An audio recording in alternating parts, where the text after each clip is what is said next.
ఆంధ్రప్రదేశ్ రాష్ట్రంలో అపరిష్కృతంగా ఉన్నటువంటి జర్నలిస్టుల సమస్యలు పరిష్కరించాలని ఈరోజు రాష్ట్ర వ్యాప్తంగా ఆంధ్రప్రదేశ్ వర్కింగ్ జర్నలిస్టుల ఫెడరేషన్ ఏపీడబ్ల్యూజేఎఫ్ ఆధ్వర్యంలో ఆందోళనను కొనసాగిస్తున్నాం.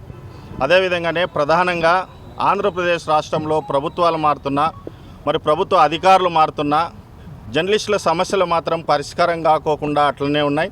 ఏ ప్రభుత్వం వచ్చినా, ఏ అధికారి వచ్చినా కూడా జర్నలిస్టుల సమస్యలు పరిష్కరించాలని, అందులో కూడా ప్రధానమైనటువంటి సమస్యలు పరిష్కరించాలని అనేక సార్లు అర్జీలు ఇస్తున్నప్పటికీ ప్రభుత్వం ఉదాసీనత వైఖరి అవలంబిస్తూనే వస్తుంది.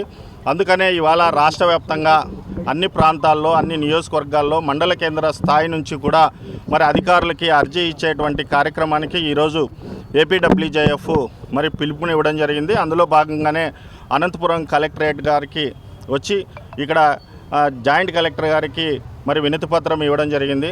ప్రధానంగా పరిస్థితులు మారుతున్న కొద్దీ మరి జర్నలిజం అనేది చాలా ప్రమాదకరమైన పరిస్థితుల్లో పడింది.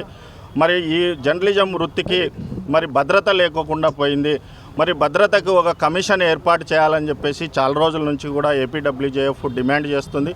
అదేవిధంగానే జర్నలిస్టులందరికీ కూడా ఇంటి స్థలాలు ఇవ్వడంతో పాటు మరి దేశంలో 12 రాష్ట్రాల్లో మరి పెన్షన్ విధానాన్ని అమలు చేస్తున్నారు. మరి ఆంధ్రప్రదేశ్లో కూడా అది అమలు చేయాలని చెప్పేసి మేము డిమాండ్ చేస్తున్నాం.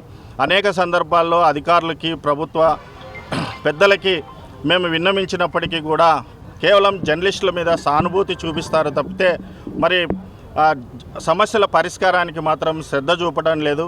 మేము ఈ సందర్భంగానే ప్రభుత్వానికి కూడా హెచ్చరిస్తున్నాం. మాకు మీ సానుభూతి అవసరం లేదు. మరి మేమైతే మీ ఇంట్లో విషాదం జరిగినా, సంతోషం జరిగినా, మీకు పదవి పోయినా, పదవి వచ్చినా మాత్రం మీకు మీడియా కావాలా?